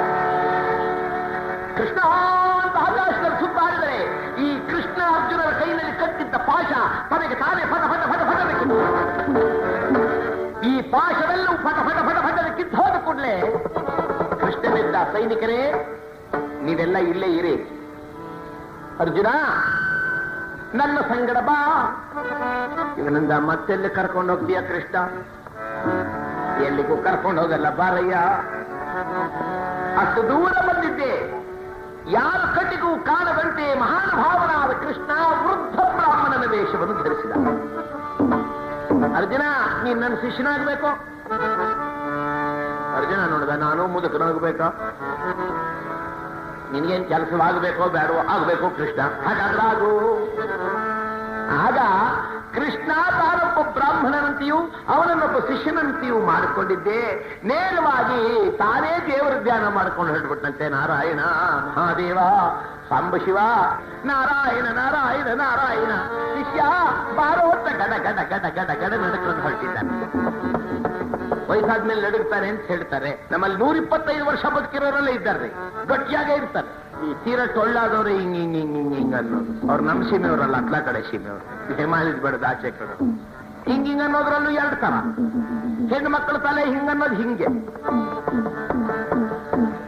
ಗಂಡಸರ ತಲೆ ಅನ್ನೋದು ಹಿಂಗೆ. ಇದೇನು ಅಂದ್ರೆ ಅಭ್ಯಾಸ. ಏನ್ ಅಭ್ಯಾಸ ಅಂದ್ರೆ ಹೆಣ್ಣು ಮಕ್ಕಳಿಗೆ ಏನ್ರಿ ಅಭ್ಯಾಸ? ಆಕೆ ತಗೊಂಬನಿ, ಬೆಳೆ ತಗೊಂಬನಿ, ದುಡ್ಡು ತಗೊಂಬನಿ, ಕಾಸು ತಗೊಂಬನಿ, ತಗೊಂಬನಿ ತಗೊಂಬನಿ ತಗೊಂಬನಿ ತಗೊಂಬನಿ ತಗೊಂಬನಿ ತಗೊಂಬನಿ ತಗೊಂಬನಿ ತಗೊಂಬನಿ ತಗೊಂಬನಿ ಅಂದು ಅಂದು ಅಂದು ಅಂದು ವಯಸ್ಸಾದ್ಮೇಲೆ ಅವ್ರ ತಲೆ ಹಿಂಗ್ ಹಿಂಗ್ ಅಂತದ. ಈ ಗಂಡಸರು ನನ್ನ ಹತ್ರ ಕಾಸಿಲ್ಲ ಕಾಸಿಲ್ಲ ಕಾಸಿಲ್ಲ ಕಾಸಿಲ್ಲ ಅಂತ ಹೇಳಿ ಹೇಳಿ ಇವ್ರಿಗೂ ತಲೆ ಹಿಂಗ್ ಹಿಂಗ್ ಅಂತದೆ ಅಂತ ಯಾರೋ ಹೇಳಿದ್ದು. ಇವೆಲ್ಲ ಸುಳ್ಳು ಅಂತ ಇಟ್ಕೊಳ್ಳೋಣ. ಇಲ್ಲಿ ಕೃಷ್ಣ ವೃದ್ಧ ಬ್ರಾಹ್ಮಣನಂತೆ ವೇಷವನ್ನು ಧರಿಸಿದಾಗ ದಡ ದಡದನ್ನು ಬಂದಿದೆ. ಮಹಾರಾಜ, ಮಹಾಪ್ರಭುವೇ, ಕಾಪಾಡು ಕಾಪಾಡು ಕಾಪಾಡು ಬಂದೆ.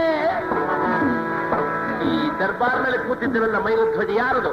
ಯಾರೋ ಅರ್ಥನಾದವನ್ನು ಮಾಡ್ತಿದ್ದಾರೆ. ಒಳಗೆ ಬಿಡಿ, ಒಳಗೆ ಬಿಡಿ ಎಂದ ಕೂಡಲೇ ದಡದಂತೆ ಓಡಿ ಬಂದಿರುತ್ತೆ. ಸ್ವಾಮಿ ನನ್ನನ್ನು ಕಾಪಾಡು, ನಮ್ಮಪ್ಪ ನನ್ನನ್ನು ಕಾಪಾಡು. ಯಾರಯ್ಯ ನೀನು? ಕರೆಬರೆಲ್ಲ ಕೃಷ್ಣ ಶರ್ಮ ಎನ್ನುತ್ತ ಕೇಳಯ್ಯ, ಕರೆಬರೆಲ್ಲ ಕೃಷ್ಣ ಶರ್ಮ ಎನ್ನುತ್ತ ಕೇಳಯ್ಯ.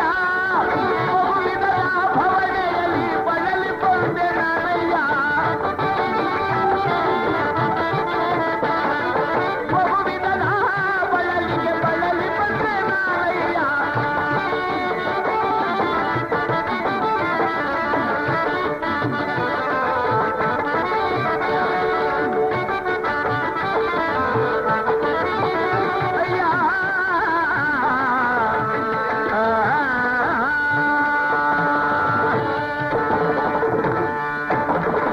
ಮಹಾರಾಜ, ನನ್ನನ್ನು ಕಾಪಾಡು. ನನ್ನನ್ನ ಕೃಷ್ಣ ಶರ್ಮಾ ಅಂತ ಕರೀತಾರೆ. ನನ್ನ ಹೆಸರು ಕೃಷ್ಣ ಶರ್ಮಾ, ಈತ ನನ್ನ ಶಿಷ್ಯ, ನನ್ನನ್ನು ಕಾಪಾಡು. ಏನಾಯ್ತಪ್ಪ? ಯಾವ ನಾನೇನ್ ಹೇಳಿ? ನನಗೊಬ್ಬನೇ ಒಬ್ಬ ಮಗ.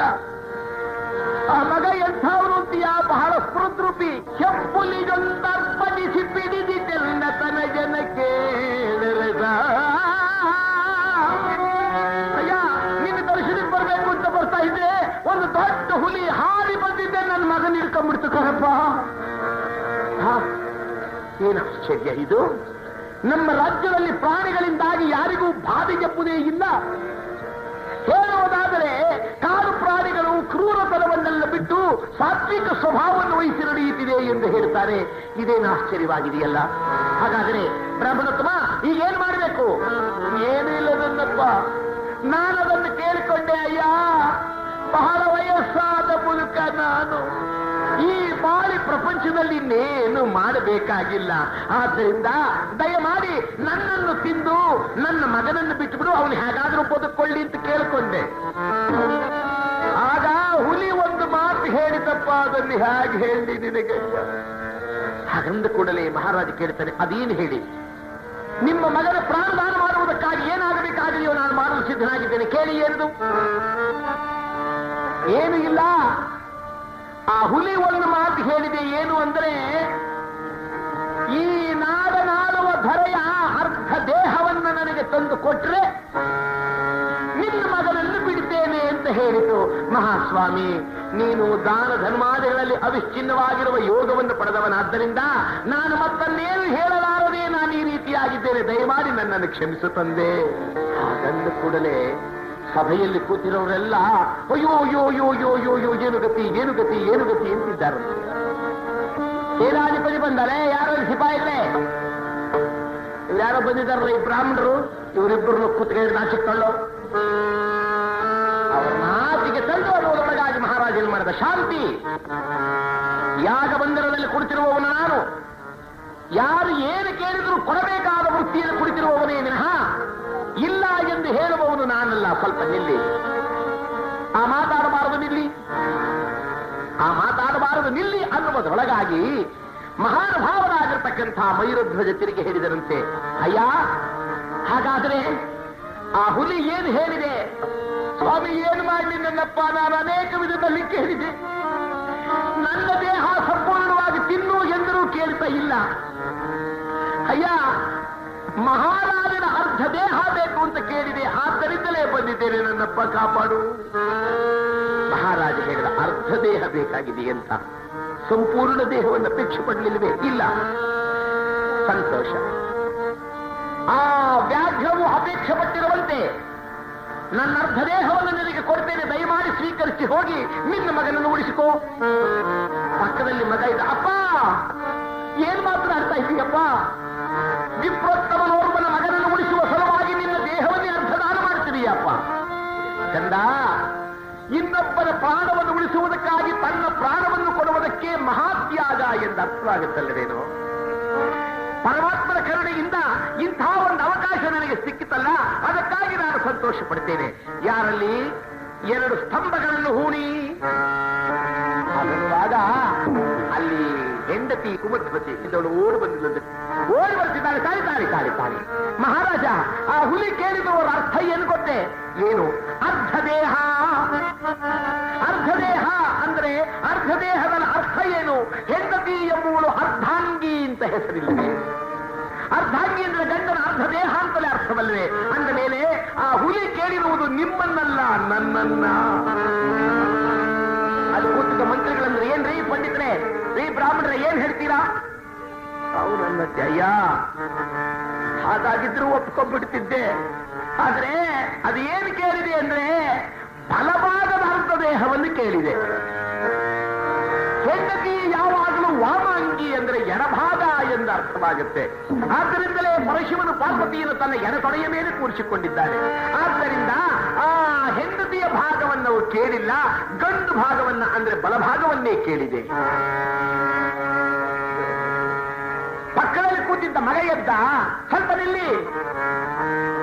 ವಾಮ ಭಾಗವನ್ನು ಕೇಳಿಲ್ಲ, ಬಲಭಾಗವನ್ನು ಕೇಳಿದೆ ಎಂದರೆ ಶಾಸ್ತ್ರ ಹೇಳುತ್ತೆ, ಆತ್ಮಾವೈ ಪುತ್ರನಾಮಾಸಿ, ನನ್ನ ಆತ್ಮವೇ ನನ್ನ ಮಗನಾಗಿ ಹುಟ್ಟಿದ್ದಾನೆ ಅಂತ ಶಾಸ್ತ್ರ ಹೇಳುತ್ತೆ.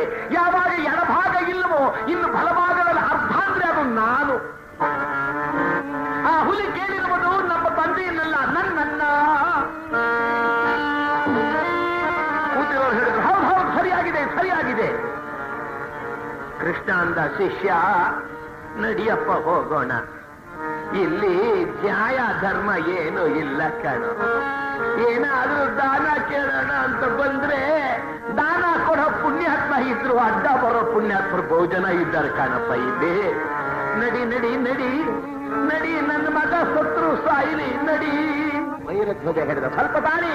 ಅಯ್ಯ ವಿಪ್ರೋತ್ತಮ, ಇವರಾಡಿದ ಮಾತುಗಳಂತನ್ನೂ ನೀನು ಗಮನಿಸಬೇಡ. ನಿನಗೆ ಕೊಡಬೇಕಾಗಿರುವ ದಾನವನ್ನ ನಾನು ಕೊಟ್ಟು ಬಿಡ್ತೇನೆ. ಯಾರಲ್ಲಿ ಯಾಗಪೀಠದಿಂದ ಸ್ವಲ್ಪ ಭಾಗದಲ್ಲಿ ನಾನು ಹೇಳಿದಂತೆ 2 ಸ್ತಂಭಗಳನ್ನ ನೆಲದಲ್ಲಿ ಹೂತು ಹಾಕಿ ಬೆಂಕಿಯೋ ಅಥವಾ ಮಣ್ಣೋ ಆಗುವುದಕ್ಕೆ ಪ್ರತಿಯಾಗಿ ಈ ದೇಹ ಒಬ್ಬರ ಪ್ರಾಣವನ್ನು ಉಳಿಸಲು ಹೋಗ್ತಿದೆಯಾದ್ರಿಂದ ದಯಮಾಡಿ ಯಾರು ನನ್ನನ್ನು ತಡೆಯಬೇಡಿ. ಆ ಕಂಬದ ಮಧ್ಯದಲ್ಲಿ ಬಂದ, ತಾನು ಕುಳಿತಿದ್ದೆ, ತನ್ನ 2 ಕೈಗಳನ್ನು ಆ ಕಂಬ ಕಾಣಿಸಿದನಂತೆ. ಯಾರಲ್ಲಿ ನೂಲಿನಿಂದ ಚೆನ್ನಾಗಿ ಎಳೆದು ಬಿಗಿದು ಕಟ್ಟಿ ಈ ಕೈಗಳನ್ನ. ಕಾರಣ, ಈ ದೇಹವನ್ನು ಭಾಗ ಮಾಡುವಾಗ ನೋವು ಸಹಿಸಲಾರದೆ ತತ್ತರಿಸಬಹುದೇನೋ, ಅಲುಗಾರದಂತೆ ಈ ದೇಹ ಉಳಿಯಬೇಕಾದ್ದರಿಂದ ಚೆನ್ನಾಗಿ ಬಿಗಿದು ಕಟ್ಟಿ. ಈ ಪಕ್ಕದಲ್ಲಿ ಅರ್ಜುನ ಇದ್ದ, ಕೃಷ್ಣ ಕೇಳ್ದ, ಏನೋ ಕೃಷ್ಣ, ಇಂಥ ಪುಣ್ಯಾತ್ಮರನ್ನೆಲ್ಲ ಸಾಯಿಸಿ ಯಾರು ಯಾಗ ಮಾಡು ಅಂತಾರೋ? ಕೃಷ್ಣ ಬೇಡ ಕೃಷ್ಣ, ಬಿಟ್ಬಿಡು. ನಮ್ಮ ಕುದುರೆ ಅವ್ರು ತಗೊಂಡು ಹೋದ್ರು ಚಿಂತೆ ಇಲ್ಲ, ಕೃಷ್ಣ ದಯಮಾಡಿ ಬೇಡ ಹೊರಟೋಗೋಣ ಬಾ.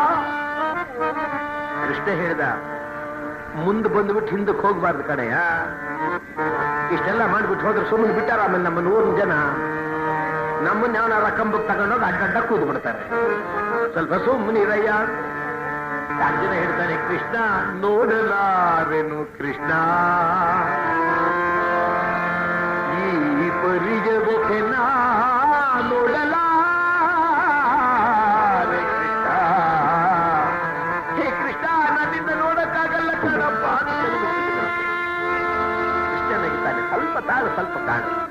ಪ್ರಾರಂಭವಾಗ್ಲಿ. ಎಷ್ಟು ಹೊತ್ತು ಅಲ್ಲಿ ನನ್ನ ಮಗನ ಕೊಂಡಾಕ್ಬಿಡ್ಬೋ ಏನೋ ಹುಲಿ. ಸುಮ್ಮನೆ ಇದ್ದೀರಲ್ಲ. ಅಲ್ಲ ಸಿಪಾಯಿ ಅಂತಾನೆ, ಅಯ್ಯೋ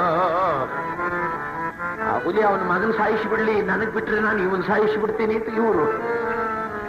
ಮಹಾರಾಜ ಆ ಕೈಯನ್ನು ಬಿಟ್ಟಿದ್ದವನು. ಆ ತಾಮ್ರಧ್ವಜ ಮಗ ಬಂದ. ಅಪ್ಪ, ಎಲ್ಲಿ ನಿನ್ನಮ್ಮ? ಎಲ್ಲಿ ನಿನ್ನಮ್ಮ ಅಂದ್ರೆ ಆ ಮಹಾಸಾಧ್ವಿ. ಸ್ವಾಮಿ, ಇಲ್ಲೇ ಇದ್ದೇನೆ. ದೇವಿ, ಯಾವಾಗಲೂ ದಾನ ಮಾಡಬೇಕಾದ್ರೆ ಸತೀಸುತರ ಸಹಿತವಾಗಿ ದಾನ ಮಾಡತಕ್ಕಂಥದ್ದು ಬಹುಶಾಸ್ತ್ರ ಸಮ್ಮತವಾದದ್ದು. ಆದ್ದರಿಂದ ಒಂದು ಕೆಲಸವನ್ನು ಮಾಡ್ತೀಯ. ನೀನು ನಿನ್ನ ಮಗನಾದ ತಾಮ್ರಧ್ವಜರಿಬ್ಬರೂ ನಿಂತು ಆ ಗರಗಸವನ್ನು ನನ್ನ ತಲೆಯ ಮೇಲೆ ಆಡಿಸಿ ಸರಿಯಾಗಿ ಭಾಗ ಮಾಡಿ ಈ ವಿಪ್ರೋತ್ಸವನಿಗೆ ದಾನ ಮಾಡಿಬಿಡಿ. ದಾನ ಮಾಡಿಬಿಡಿ ಎಂದಾಗ ಹೆಂಡತಿ ಹೇಳ್ತಾಳೆ, ಸ್ವಾಮಿ ನಾನೇ. ಹೌದು ದೇವಿ, ನೀನೇ. ಎಲ್ಲಿ? ಪ್ರಾರಂಭ ಮಾಡು. ನಾರಾಯಣ ವಾಸುದೇವ ಮಲ್ಲಿಸೋ, ನಾರಾಯಣ ಮಲ್ಲಿಸೋ.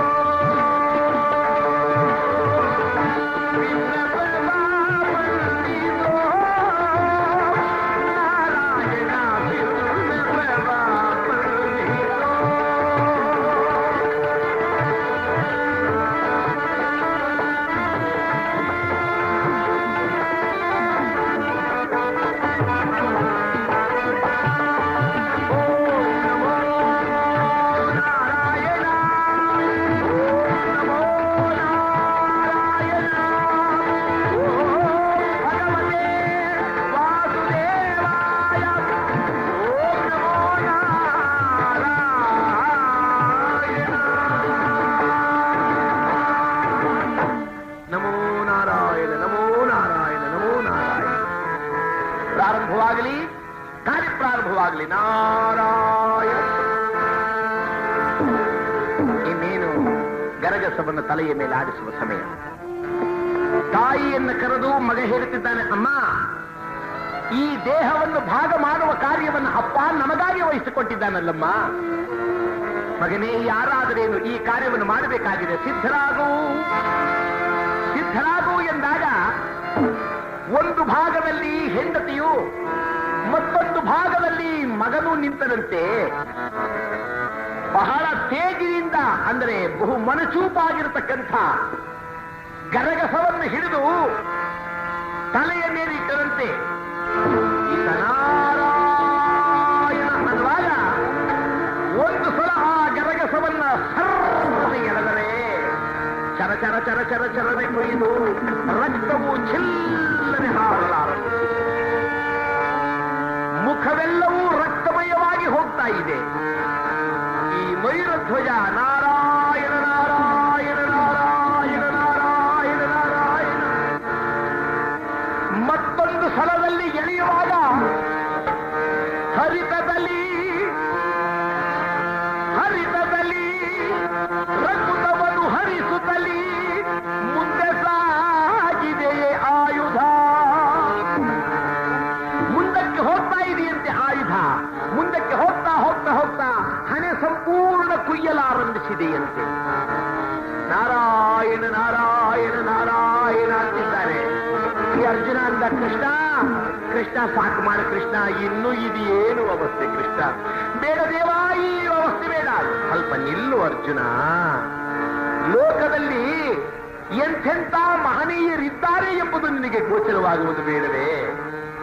ನೀನಂದುಕೊಂಡಿರುವೆ ಕೃಷ್ಣ ಸರ್ವದಾ ನನ್ನ ಮನಸ್ಸಿನಲ್ಲೇ ವಾಸ ಮಾಡ್ತಾನೆ, ನನ್ನ ಜೊತೆಯಲ್ಲೇ ಇರ್ತಾನೆ ಅಂದ ಮೇಲೆ ನಾನು ಅವನಿಗೆ ಬಹಳ ಮೆಚ್ಚಿದವನಾದ ಭಕ್ತ ಎಂದುಕೊಂಡಿದ್ದೀಯಲ್ಲ. ಅತ್ತ ನೋಡೋ, ಅಲ್ಲಿ ನೋಡೋ.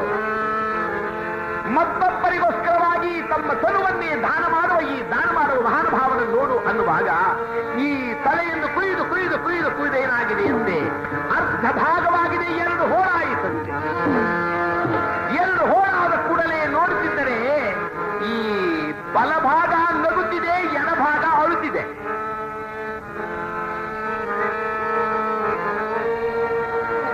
ಅಂದ್ರೆ ಈ ಭಾಗದಲ್ಲಿ ಈ ಅರ್ಧ ತುಟಿಗಳು ಕಿರುನಗೆಯನ್ನು ಸೂಚಿಸುತ್ತಿದೆ, ಎಡಭಾಗದಲ್ಲಿ ಒಂದು ಕಣ್ಣು ನೀರನ್ನು ಸುರಿಸುತ್ತಿದೆ. ಕೃಷ್ಣ ಏನು ಮಾಡಿದಂತೆ ಸಾಕು ಸಾಕು ಸಾಕು ಸಾಕು ಹೊರಟಾಗಲೆಂಬುದಾಗಿ ಹೇಳಿದರೆ ನಾನು ಇನ್ನೊಂದೇನು ಬಲವಂತ ಮಾಡ್ತಿರ್ಲಿಲ್ವಲ್ಲ. ಶಿಷ್ಯ ಎಳ ಮೇಲೆ ಹೋಗೋಣ.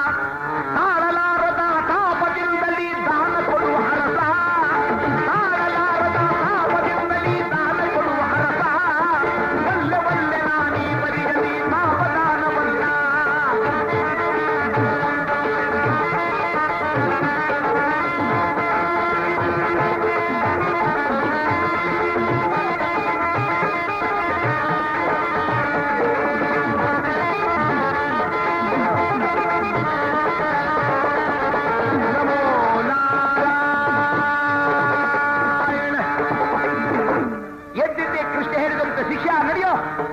ಅಳುತ್ತಾ ಅಳುತ್ತಾ ದಾನ ಕೊಡತಕ್ಕಂಥ ಈ ದಾನವೆಲ್ಲವೂ ಶಾಸ್ತ್ರಸಮ್ಮತವಲ್ಲ.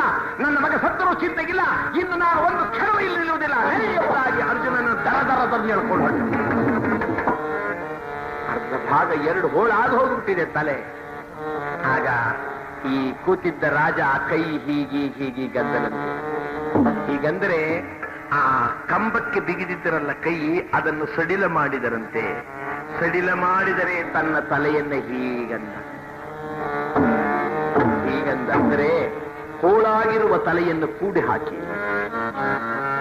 ಆ ಗರಗಸವನ್ನು ತೆಗೆದು ಹೋಳಾದ ತಲೆಯನ್ನು ಹಾಗೆ ಕೂಡಿಸಿದರೆ ಕರೀರಿಯ ಬ್ರಾಹ್ಮಣನ ತಾಮ್ರಧ್ವಜ ಓಡಿ ಬಂದು ಕಾಲನ್ನು ಹಿಡಿದ. ತಂದೆ ಇಲ್ಲದ ಅನಾಥನನ್ನಾಗಿ ಮಾಡಿ ನನ್ನ ಮಗನನ್ನು ಅನಾಥನ ಮಾಡಿದರೆ ಈಗ ನಮ್ಮ ತಂದೆಯನ್ನ ಆ ಕಣ್ಣೀರು ಸುರಿಸುವ ಕಾರಣವೇನು ಎಂದು ತಿಳಿಯದೆ ಹೋಗಬೇಡಿ. ದಯಮಾಡಿ ಬನ್ನಿ ಅಪ್ಪ, ದಯಮಾಡಿ ಬನ್ನಿ, ದಯಮಾಡಿ ಬನ್ನಿ. ಕೃಷ್ಣ ಹಿಂತಿರುಗಿ ಬಂದ. ಏನ್ ಸಮಾಚಾರ? ಆಗ ಆ ತಲೆ ಒಂದಾಗಿ ಗಟ್ಟಿಯಾಗಿ ಹಿಡಿದುಕೊಂಡ ಮಯೂರಧ್ವಜ ಹೇಳ್ತಾನಯ್ಯ, ಬಲಭಾಗ ನಗುತ್ತಿದೆ, ಎಡಭಾಗ ಅಳುತ್ತಿದೆ, ಕಾರಣವೇನು ಬಲ್ಲಿಯ ನನ್ನಪ್ಪ? ಏನದು? ಬಲಭಾಗವದು ವಿಪ್ರನ ಸುತನ ಸಂರಕ್ಷಣೆಗಾಗಿ ದಾನವಾದುದು ಸಫಲವಾಯಿತು. ಈ ನನ್ನ ಬಲಭಾಗ ಒಬ್ಬ ವಿಪ್ರೋತ್ತಮನ ಮಗನನ್ನು ಸಂರಕ್ಷಣೆ ಮಾಡುವ ಸಲುವಾಗಿ ದಾನ ಕೊಟ್ಟಿದ್ದರಿಂದ ಸಾರ್ಥಕವಾಯಿತು. ಈ ಎಡಭಾಗ ಯಾವುದಕ್ಕೂ ಇಲ್ಲದೆ ವ್ಯರ್ಥವಾಗಿ ಹೋಯಿತಲ್ಲ ಅಂತ ಕಣ್ಣೀರು ಸುರಿಸುತ್ತಿದೆ. ಇದು ಸಾರ್ಥಕವಾಯಿತಲ್ಲ ಅಂತ ನಗುತ್ತಿದೆಯೇ ವಿನಃ ದಾನ ಕೊಡಬೇಕು ಎನ್ನುವುದಕ್ಕಾಗಲ್ಲ. ನನ್ನಪ್ಪ ದಯಮಾಡಿ ದಾನವನ್ನು ಸ್ವೀಕರಿಸು. ಕೃಷ್ಣ ಹೇಳಿದನಂತೆ, ಅರ್ಜುನ, ಇಲ್ಲಿಗೆ ನಾವು ಸೋತುವಪ್ಪ. ಇನ್ನು ಈತನನ್ನು ಯಾವ ರೀತಿಯಲ್ಲೂ ಜಯಿಸಲು ಸಾಧ್ಯವಾಗಲ್ಲ. ಮಯೂರಧ್ವಜ ಏಳು ಮೇಲೆ ಎಂದ ಕೂಡಲೇ ಹರಿದು ಕರವ ತೋರಲು ಭಗವಂತ ಕೈಯನ್ನು ತೋರಿಸಿದ ಕೂಡಲೇ ಆ ರಕ್ತ ಕೆಳಗಳಲ್ಲೂ ಮಾಯವಾಗಿ ತಲೆಯು ಒಂದಾಗಿ ಸೇರಿ ಮಯೂರಧ್ವಜ ಎದ್ದು ಬಿಟ್ಟ. ಎದ್ದಾಗ ಮಯೂರಧ್ವಜ ಇದೇನು ಆಶ್ಚರ್ಯ, ಹೇಗೀಗಾಯಿತು ಅಂತ ನೋಡಿದರೆ ಆ ಎದುರುಗಡೆನೆ ಜಗದಾದಿ ಮೂರ್ತಿಯಾಗಿರ್ತಕ್ಕಂಥ ಶ್ರೀ ಕೃಷ್ಣ ಪರಮಾತ್ಮ ಅರ್ಜುನನ ಸಮೇತನಾಗಿ ನಿಜ ರೂಪವನ್ನು ಧರಿಸಿದ. ಮಯೂರಧ್ವಜ ಓಡಿ ಬಂದಿರುತ್ತೆ. ಆಹಾ, ಪಡೆಯ ಕೃಷ್ಣ, ನಿನ್ನ ದರ್ಶನವಾಯಿತು, ಧನ್ಯನಾದೆ ನನ್ನಪ್ಪ, ಧನ್ಯನಾದೆ. ನಾನು ಆ ಧರ್ಮರಾಜರ ಯಾಗಕ್ಕೆ ನೆರವಾಗಿ ಬಂದು ಯಾಗವು ನೆರವೇರುವಂತೆ ನಾನು ಸಿದ್ಧನಾಗಿದ್ದೇನೆ. ನನ್ನ ಸರ್ವಸ್ವವನ್ನು ತೆಗೆದುಕೊಂಡು ಹೋಗು. ಆಗ ಕೃಷ್ಣ ಅರ್ಜುನನ ಕಡೆ ತಿರುಗಿದ. ಅರ್ಜುನ, ಈಗ ಯಾರು ಭಕ್ತರು? ಅರ್ಜುನ ಅಂದ, ನಾನು ಆ ಸುದ್ದಿಗೆ ಬರೋಲ್ಲ ಕಣಪ್ಪ. ನಾನು ಒಂದೇ ಏನೂ ಇಲ್ದಂಗಾಗೋಯ್ತು. ಮಹಾನುಭಾವನಾಗಿರ್ತಕ್ಕಂಥ ಮಯೂರ ಧ್ವಜ ಚರಿತ್ರೆಯನ್ನ ಆಲಿಸಿ ಪ್ರೀತಿಯಿಂದ ಕೇಳಿದವರಿಗೆಲ್ಲರಿಗೂ ಮಂಗಳ ಉಂಟಾಗಲಿ ಎಂಬುದಾಗಿ ಹೇಳಿ ಮಂಗಳವನ್ನು ಪಾಡೋಣ. ಮಂಗಳವಾಗಲಿ ಸರ್ವರಿಗೆ, ಶುಭ ಮಂಗಳವಾಗಲಿ ಅನಿತರಿಗೆ, ಮಂಗಳವಾಗಲಿ.